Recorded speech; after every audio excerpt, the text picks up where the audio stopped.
2, 3, come on!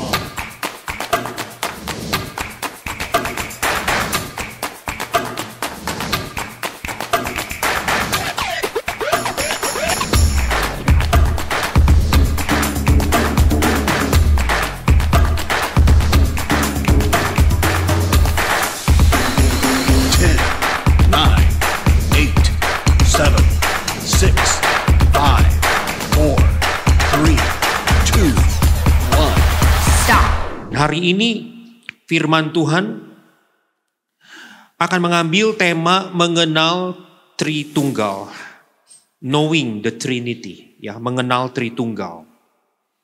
Saya akan bawakan materi hari ini menjadi dua bagian. Yang pertama, kita ingin tahu apa itu Trinity, apa itu Tritunggal. Dan bagian yang kedua akan menjawab pertanyaan, then what? Okay, we know the Trinity. Then what? Ada bedanya enggak sih? Kita kenal Tritunggal, Trinity, atau apa? Dwitunggal, yang satu, yang dua, yang tiga. Emangnya ada bedanya? Emangnya saya pikirin gitu ya. So, di bagian yang kedua nanti kita akan membahas then what. Nah, yang pertama-tama saya mau rekan-rekan NextGen lihat gambar ini. Gambar apakah ini? Peristiwa apakah ini? Ini peristiwa yang sangat penting di dalam kehidupan Tuhan Yesus. Ini adalah peristiwa, ya, bukan Yesus berubah jadi malaikat ya.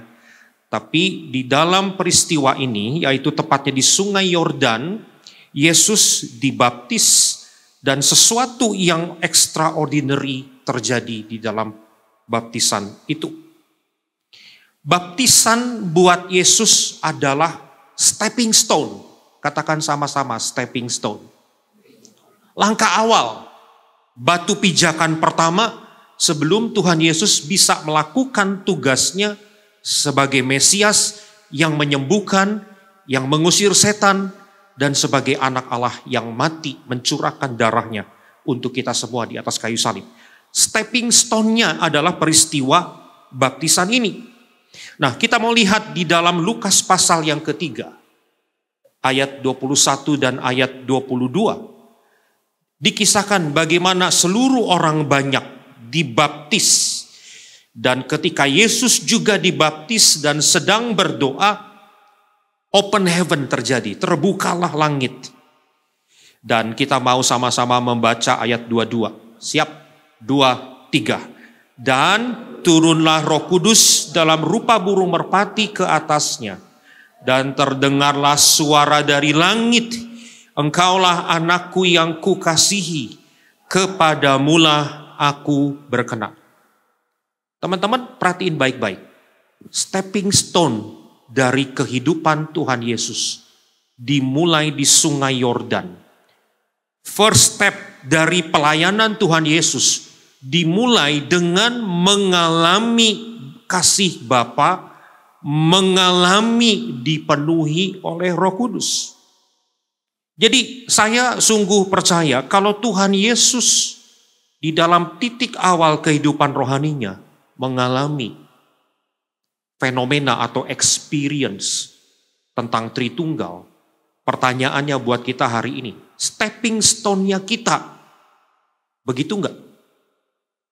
Atau Tritunggal hanya ada di awang-awang, di ini ya, teori-teori yang berseliweran di kepala kita gitu ya. Apakah Tritunggal menjadi stepping stone dari kehidupan rohani kita sama seperti Tuhan Yesus menjadikan itu stepping stone? Nah, sayangnya rasanya tidak semua menjadikan Tritunggal sebagai stepping stone. Satu ketika ada seorang ibu gembala yang melayani di Suprayon yang saya pimpin. Ibu gembala ini mau fotokopi materi untuk anak-anak sekolah minggu ya. Dia datang ke tempat fotokopi. Ya, teman-teman perlu tahu tempat fotokopi masih eksis di tengah-tengah dunia digital sekarang ya. Oke. Jadi dia fotokopi materi itu, dari materinya ketahuan ini yang fotokopi orang Kristen gitu ya. Dan setelah selesai materi-materi sekolah minggu itu difotokopi oleh ibu gembala itu, lalu kemudian si tukang fotokopi menyerahkan hasil fotokopi itu dan kemudian titip pesan seperti ini. Ibu orang Kristen ya? Iya, saya bukannya orang Kristen gitu ya, saya ibu gembala gitu kan. Ibu, tolong kasih tahu jemaat yang ibu pimpin, tolong betul-betul perhatikan itu pengajaran mengenai Tritunggal. Karena rupa-rupanya sebagai tukang fotokopi, tempat fotokopi jadi semacam melting pot, ya, tempat pertemuan dari beragam orang, dan dia mungkin bisa membaca fenomena yang terjadi gitu ya lewat apa materi yang dikopi di tempatnya. Dia bilang, tolong ibu perhatikan pengajaran Tritunggal, tolong sampaikan kepada jemaat, tolong ajarkan jemaat mengenai Tritunggal. Karena tidak dapat disangkal, ada orang-orang yang bergeser imannya karena masalah Tritunggal. Jadi kita semua mau berjejak di batu yang kokoh, yaitu Tritunggal. Yang mengerti boleh katakan amin. Oke. Kita mau mulai batu yang namanya Tritunggal itu ya. Tritunggal itu bicara tentang 3 hal. Yang pertama, hanya ada satu Allah. Ulangan 6 ayat 4 bilang, dengarlah hai orang Israel, Tuhan itu Allah kita, Tuhan itu Esa. Apa sih spesialnya Ulangan 6 ayat 4 ini? Semua orang juga tahu Tuhan itu Esa. Ya, kita tahu Tuhan itu Esa karena ketuhanan yang Maha Esa adalah sila pertama dari Pancasila. Betul ya? Tapi kalau kita coba untuk mendengarkan ini sebagai orang Israel 3000 tahun yang lalu kira-kira ini. Orang Israel tetangganya Mesir, Kanaan, Aram, semua tetangganya adalah bangsa-bangsa yang Tuhannya atau Allahnya itu banyak. Jadi untuk Israel punya Tuhan itu Esa, itu very very special. Tuhan itu Esa. Hanya ada satu Allah. Satu Allah berarti apa? Satu kesatuan. Sebuah satu tapi sebuah kesatuan. Bukan banyak Allah. Bukan politeisme. Bukan 3 Allah. Kita punya berapa Allah? 1 atau 3? Tadi lagu tadi ya, perhatiin gak? I believe in God the Father, I believe in Christ the Son, I believe in the Holy Spirit. Apa? Our God is 3 in 1. Lagu tadi udah bener. Lagu tadi gak bilang gini, our gods are 3 in 1. Betul ya? Our God is 3 in 1. Hanya ada satu Allah dan berarti hanya ada satu saja yang bisa disembah. Dan penyembahan adalah isu yang serius buat Israel. Kegagalan Israel dimulai dengan satu akar, yaitu gagal untuk menyembah Tuhan yang sejati. Dan saya rasa sampai hari ini masalahnya tetap sama ya. Meskipun kita tidak lagi mengenal banyak dewa, tapi dunia ini dipenuhi dengan banyak berhala, betul? Money, sex, power, itu 3 itu berhala-berhala yang hari-hari ini meminta orang untuk menyembah dia. Ini berhala-berhala yang banyak memenuhi hati orang-orang yang menyembah berhala dan melupakan bahwa hanya ada satu Allah. Nah, tetapi bukan hanya satu Allah. Yang kedua tentang Tritunggal adalah satu Allah di dalam 3 pribadi. Inilah 3 in 1. Allah Bapa, Anak, dan Roh Kudus.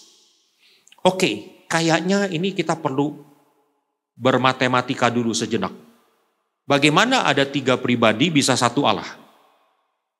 Nah, matematiknya gini kira-kira ya. 1, terdiri dari 3 komponen. Berarti masing-masing komponen sepertiga. Ini matematik ya. Jadi mungkin orang berpikir, Bapa sepertiga, Anak sepertiga, Roh Kudus sepertiga. Kalau digabung jadi berapa? Sepertiga tambah sepertiga tambah sepertiga sama dengan 1. Katakan sama-sama, itu salah. 2, 3. Oke ya.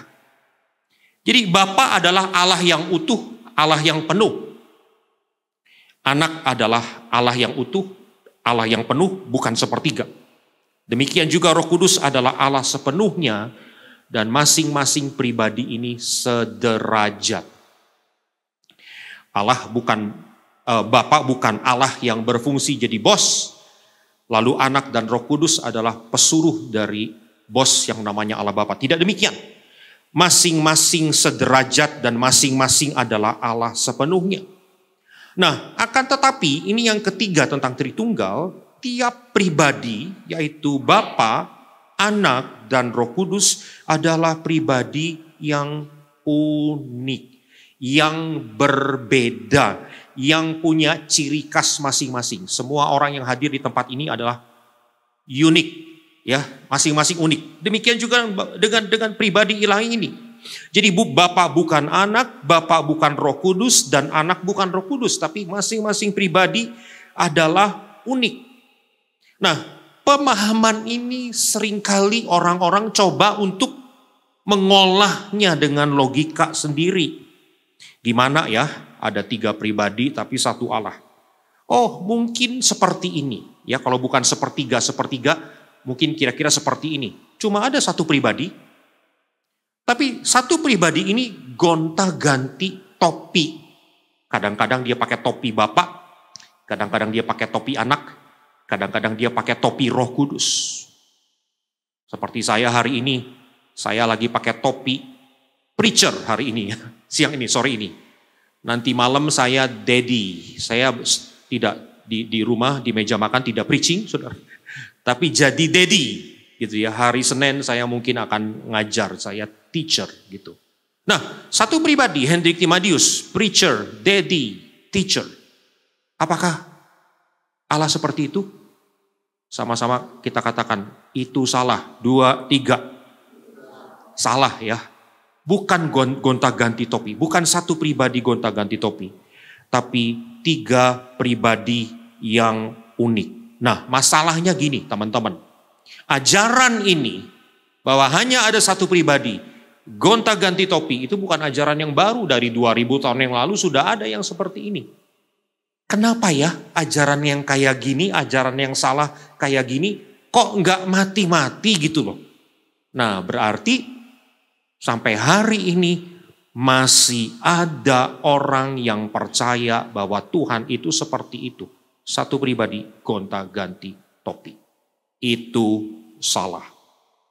Nah, jadi kalau kita mau summarize, Tritunggal itu apa? Hanya ada 1 Allah.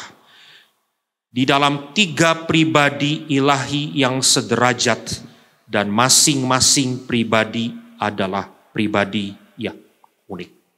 Nah, jadi Tritunggal itu seperti ini, tetapi sekali lagi, bagian yang pertama ini bahas tentang apa Tritunggal, tapi bagian yang terpenting adalah kita punya Tritunggal, 3 pribadi, 1 Allah, masing-masing pribadi adalah unik. Lalu apa? Apa dampaknya? Coba teman-teman renungkan sejenak. Kalau kalian mengenal Tritunggal, dengan kalian mengenal 1 aja deh, nggak usah 3 in 1, ya. Ada bedanya nggak di dalam doa kita? Kita pikir-pikir, ada bedanya nggak ya doa? Kayaknya nggak ada bedanya ya. Doa-doa aja. Ada bedanya nggak di dalam kita experiencing God's love? Di dalam kita menerima, mengalami, dan merasakan kasih Allah. Kita pikir-pikir, nggak ada bedanya mau 3, mau 2, mau 1. Yang penting kita percaya Yesus, selesai. Nah, itu yang banyak dipikirkan atau dipercaya oleh beberapa orang di luar sana. Nggak penting Tritunggal, karena nggak ada bedanya Tritunggal atau satu tunggal. Nah, jadi bagian yang kedua ini kita mau lihat. Saya mau bilang Tritunggal itu ada dampaknya. Katakan sama-sama, ada dampaknya. Oke ya, sekarang kita masuk ke bagian yang kedua. So what atau then what? Yohanes 17 ayat 20 sampai dengan ayat 21. Teman-teman tahu nggak? Yohanes 17 adalah doa Yesus yang terpanjang. Seluruh isi pasal Yohanes 17 adalah doa dari Tuhan Yesus sebelum dia dengan murid-muridnya berpindah ke lokasi, ke Taman Getsemani, dan kemudian kita tahu setelah itu dia mati di atas kayu salib. Tuhan tulis doa yang terpanjang di dalam Yohanes pasal yang ke-17. Tapi kita mau lihat 2 ayat saja untuk memahami kepada siapa dia berdoa dan apa yang dia doakan. Coba kita lihat di dalam ayat yang ke-20. Yesus berkata begini, bukan untuk mereka ini saja aku berdoa, tetapi juga untuk orang-orang yang percaya kepadaku melalui pemberitaan mereka. Perhatikan baik-baik. Yesus bilang bukan untuk mereka ini saja aku berdoa. Ya, Yesus berdoa untuk murid-muridnya, betul ya? Yang hari itu face to face, ketemu dengan Tuhan Yesus, karena Tuhan Yesusnya masih dalam wujud ragawi, wujud badani, ada dengan murid-muridnya. Dan Yesus bilang, aku berdoa untuk mereka, tetapi selain mereka itu, Tuhan juga berdoa untuk orang-orang yang percaya kepadanya melalui pemberitaan firman Tuhan. Teman-teman tahu siapa yang dimaksud orang-orang yang percaya kepada Yesus melalui pemberitaan firman? Siapa orangnya? Come on. Siapa orang yang percaya kepada Tuhan Yesus melalui pemberitaan firman Tuhan? Siapa di sini yang percaya Yesus? Yang hidup 2000 tahun setelah doa ini dinaikkan. Yuk semuanya angkat tangan. Kita berikan dulu tepuk tangan buat Yesus. Kita tepuk tangan karena Yesus 2000 tahun yang lalu berdoa untuk kita hari ini. Hebat gak? Come on, renungkan ini. Betapa luar biasanya. Kalau kalian tahu, Pastor David, your pastor, doain kalian by name secara pribadi, gimana rasanya? We honored ya. My pastor, gitu kira. Doain saya loh secara pribadi. Kita bener-bener kayak dapat privilege. Sekarang yang doain kalian satu persatu, bukan hanya Pastor David atau pendeta-pendeta siapapun yang berdiri di mimbar ini. Tuhan Yesus doain kalian dari 2000 tahun yang lalu. Berikan tepuk tangan sekali lagi buat Tuhan. Dan kalau Yesus berdoa, doanya digenapi atau enggak? Of course, pasti digenapi. Dan pengen tahu enggak doa apa ini? Nah lihat, ini yang didoakan ya. Ayat 21.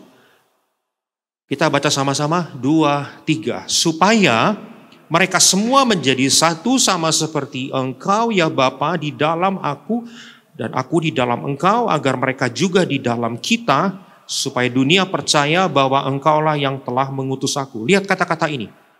Yesus bilang bahwa Bapa ada di dalam dia dan dia, Yesus, ada di dalam Bapa.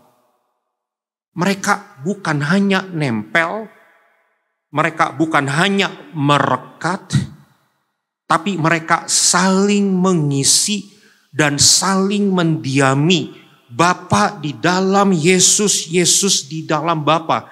Dan ini bahasa yang luar biasa untuk menunjukkan sebuah fellowship, sebuah bonding, sebuah persekutuan yang sangat-sangat erat dan intim. Mengerti, katakan amin. Dan yang luar biasa, Yesus berdoa agar mereka juga, sekali lagi, saya mau tanya siapa mereka? Kita. Agar mereka juga di dalam kita, di dalam persekutuan dari Bapa, Anak, dan Roh Kudus yang sangat intim itu, yang sangat syarat dengan kasih itu, kita diminta, didoakan oleh Tuhan Yesus masuk dan tenggelam di dalam persekutuan itu. Tidakkah ini luar biasa? Jadi Allah merengkuh kita untuk kasih-Nya. Ada persekutuan yang intim dan penuh kasih antara Bapa, Anak, dan Roh Kudus yang telah ada di dalam kekekalan. Kalau kita mau renungkan, Allah itu adalah kasih, betul ya? Allah adalah kasih. Siapa yang Dia kasihi? Saudara dan saya. Sebelum kita ada, even sebelum dunia dijadikan, even sebelum manusia diciptakan, Allah tetap Allah yang kasih, atau Allah waktu itu belum menjadi Allah yang penuh kasih? Jawabannya adalah Allah tetap Allah yang penuh kasih, bahkan sebelum semua ada diciptakan. Kalau begitu, semuanya belum ada, semuanya belum diciptakan, siapa ini Allah mengasihi siapa dan Allah kepada siapa Dia mengasihi? Kita tahu jawabannya. Mereka hidup di dalam persekutuan kasih yang kekal antara Allah Bapa, Anak, dan Roh Kudus.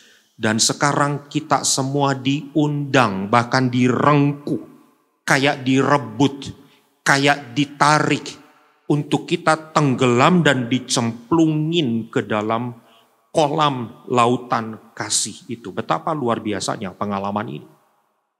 Saya tahu anak-anak muda sangat value yang namanya experience, betul? Kalian nggak puas dengan kehidupan rohani yang hanya bicara tentang konsep, doktrin.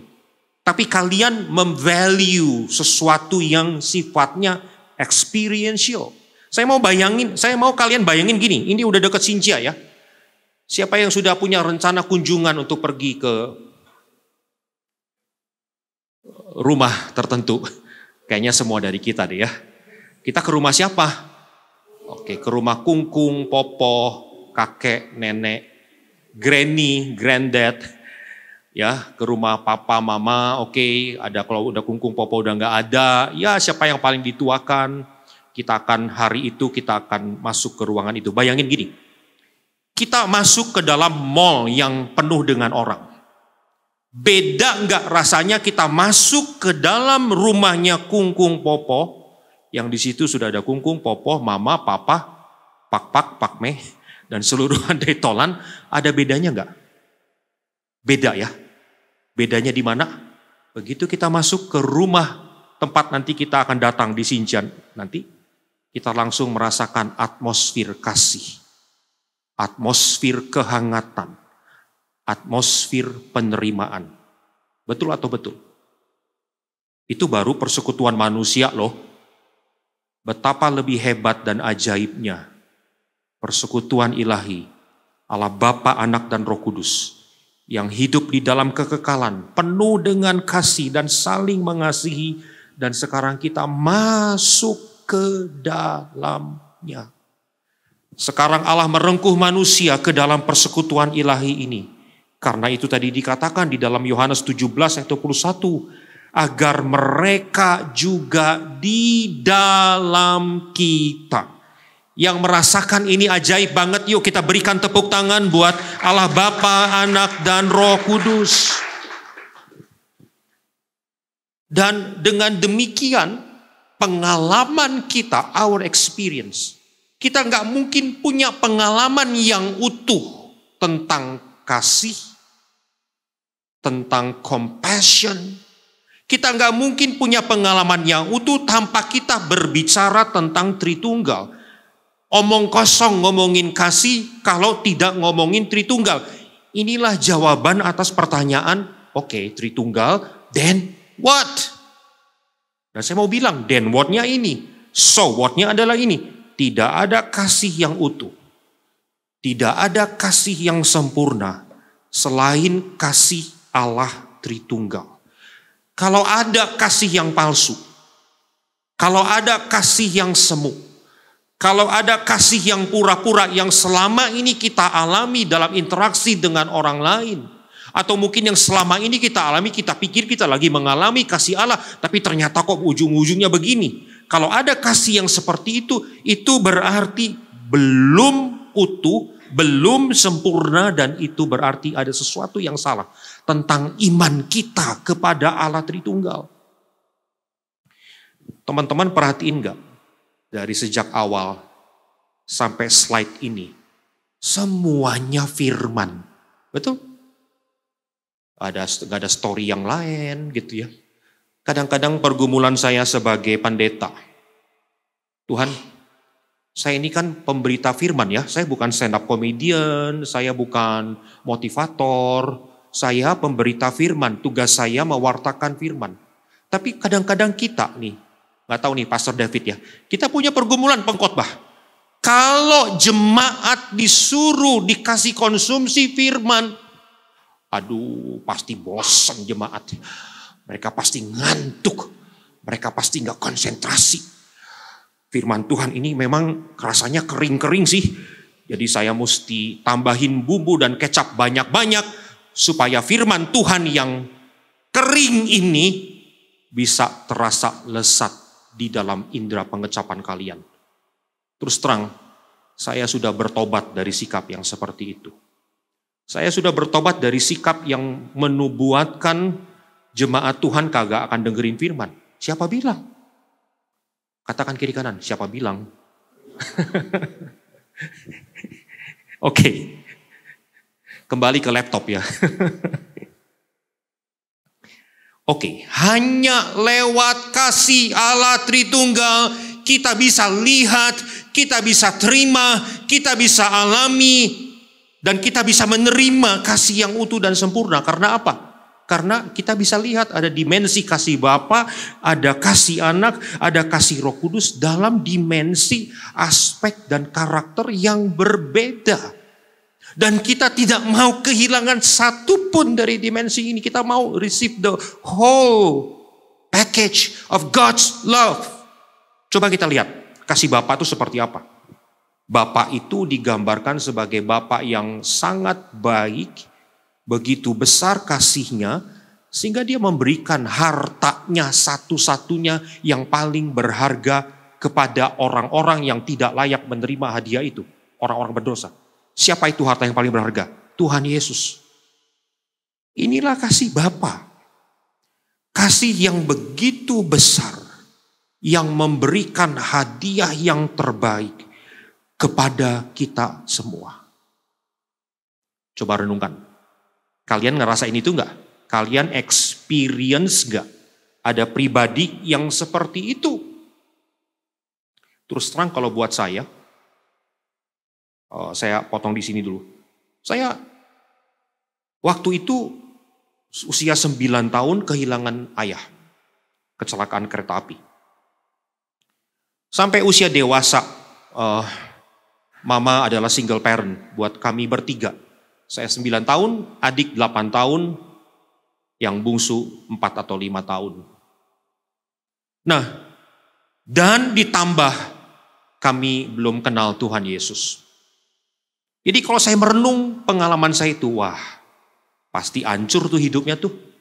Nggak punya daddy, nggak punya sesuatu yang bisa dipakai untuk menolong dia, yaitu iman di dalam Yesus, pasti hancur. Tapi kenyataannya kami semua move on, bergerak terus di dalam kehidupan. Saya belajar tambah giat, saya punya prestasi yang bagus di sekolah, sampai kuliah tetap bagus. Akhirnya cari kerja di Jakarta. Di Jakarta kenal Tuhan Yesus. Di Bandung tidak pernah kenal Tuhan Yesus. Padahal kota Bandung tahun 80-an, tahun 90-an itu kota yang dikenal dengan revival anak-anak muda. Kegerakan anak muda di Bandung luar biasa. Tapi masalahnya saya nggak ngalamin. Tapi dengan cara yang ajaib, saya cari kerja di Jakarta, nggak ada maksud cari Tuhan, nggak ada Tuhan-Tuhanan, tapi ditangkap oleh Tuhan di Jakarta, tepatnya di gereja kita yang ada di Gajah Mada, ya, yang kita semua pada tahu. Dan Pastor David waktu itu juga melayani di sana, dewasa muda. Ya, pastor kita pernah muda gitu loh, ya. Sekarang juga tetap muda, lihat dong bajunya ya. Kita berikan dulu tepuk tangan buat Tuhan, haleluya. Oke, lalu saya bertobat melayani. Cepat banget, itu prosesnya cepat banget. Dari tadinya ketunda-tunda, gak ditangkap Tuhan, begitu ditangkap Tuhan, tes. Melayani. Sampai akhirnya jadi PDP. Singkatan apa itu PDP? Penjaga depan pintu, bukan ya. Pendeta Pratama itu PDP, pendeta pembantu. Udah jadi PDP, saya gak sadar bahwa saya kehilangan kasih Bapa. Kenapa? Karena ayah saya udah meninggal dari umur 9 tahun. Sampai satu ketika Tuhan begitu baik, izinkan saya melewati sebuah pengalaman. Saya melayani di panti ODGJ. Orang dengan gangguan. Ya, ODGJ. Saya melayani mereka, gerak-gerik mereka beda dengan kita, tingkah laku mereka beda dengan kita. Selesai pelayanan, kemudian saya pulang sambil menghela napas. Tuhan, untung saya nggak kayak mereka.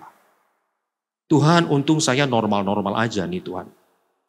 Di titik itu kemudian Tuhan tegur saya. Dan dia bilang begini, lewat impresi di dalam hati. Semua orang telah kehilangan kemuliaan Allah. Semua orang telah berbuat dosa dan telah kehilangan kemuliaan Allah. Hendrik, kamu salah satu dari orang itu bukan? Yes. Masalahnya bukan ada yang kurang normal, gangguan, lalu ada yang normal kayak saya. Masalahnya bukan itu. Masalahnya adalah ada orang yang tidak pernah berdosa. Hanya ada satu di dunia ini namanya Yesus. Dan ada orang selebihnya yang semuanya telah berbuat dosa dan telah kehilangan kemuliaan Allah. Termasuk yang namanya PDP Hendrik pada waktu itu. Di situ saya baru menyadari apa arti kata anugerah atau grace atau kasih karunia. Grace itu adalah ketika Tuhan yang murah hati kasih sebuah pemberian yang berharga yang kita nggak bisa beli dengan cara apapun, dengan upaya apapun. Bahkan kita tidak layak menerimanya, Tuhan kasih. Now, this is my grace. Wah, di situ saya baru menyadari saya punya Bapa yang sangat murah hati yang memberikan grace itu kepada saya. Dan sejak saat itu hidup saya berubah loh setelah mengalami itu ya. Dari orang yang cuma melayani, gak merasakan kasih Bapa, dengan orang yang sungguh-sungguh merasakan kasih Bapa. Tuhan Yesus ajaib. Kita berikan dulu tepuk tangan. Oke. Ada kasih Bapa, ada kasih. Yang kedua, kasih anak yang memberikan nyawanya untuk sahabatnya. Siapa yang di tempat ini punya bestie? Oke, seperti apa rasanya punya bestie? Nah, kalau nggak merasakan kasih anak, kayak kehilangan bestie itu. Dan kasih anak menyatakan bahwa ada seorang anak Allah yang memberikan nyawanya untuk sahabatnya. Itulah kasih yang terbesar. Kalau tadi kasih Bapak kayak memberi, sekarang kasih seorang sahabat yang mau gantiin kita. Bahkan nyawanya dia berikan untuk kita. Inilah kasih anak. Dan ada kasih Roh Kudus yang membuat kita bisa berseru, ya Aba, ya Bapa. Siapa di tempat ini yang pernah ngalamin situasi di mana pikiran udah mumet, nggak bisa doa, nggak bisa nyembah, nggak bisa baca Alkitab? Coba angkat tangan. Saya pernah juga kok. Benar. Kenapa? Pada saat kita sulit, banyak pikiran, malah kita nggak bisa nyembah. Malah kita nggak bisa berdoa. Kenapa? Itu masalah kita semua. Kenapa? Karena kita kurang beriman bahwa kita punya kasih Roh Kudus. Dia yang tinggal di dalam kita. Dia yang memampukan kita dalam kondisi apapun untuk datang kepada Bapa dan mengalami kasih Bapa, Anak, dan Roh Kudus. Yuk kita berikan tepuk tangan buat kasih yang luar biasa ini. Slide terakhir. Kalau tidak ngalamin kasih ini tidak heran kalau semua gejala ini terjadi ya secara emosional. Banyak orang cemas, depresi secara mental health adalah isu besar buat kalian. Betul nggak? Overthinking, sulit percaya orang lain, ada perilaku-perilaku menarik diri, merusak diri, semuanya bermuara dari tidak dikasihi dan tidak merasakan kasih itu. Tapi saya berdoa hari ini, kalian temukan jawabannya. Kasih Allah Tritunggal itulah jawabannya. Terima kasih sudah menyaksikan serial pengajaran kami hari ini. Dan jangan lupa untuk subscribe channel YouTube NextGen supaya teman-teman bisa mendapatkan notifikasi dan informasi terupdate mengenai serial pengajaran kami yang lainnya. Dan untuk kamu yang belum memiliki komunitas atau baru pertama kali menerima Tuhan Yesus sebagai Tuhan dan Juru Selamat, yuk join dan gabung di NextGen. Kita sama-sama beribadah, bertumbuh, dan belajar untuk hidup lebih lagi bagi Tuhan. Sebelum kita akhiri, mari kita bersatu di dalam doa. Tuhan, terima kasih untuk hari ini, untuk kesempatan yang Kau berikan. Kalau kami sudah mendengarkan firman-Mu, biarlah firman-Mu bisa tertanam, bertumbuh, dan berbuah di setiap hidup kami ya Tuhan. Biarlah kami nggak cuma merenungkan, tapi kami juga bisa menghidupi dan mempraktikkan firman yang telah kami dengar ya Tuhan. Terima kasih, di dalam nama Tuhan Yesus kami telah berdoa dan mengucap syukur. Haleluya, puji Tuhan, amin. Sampai jumpa teman-teman, dan Tuhan berkati. Bye.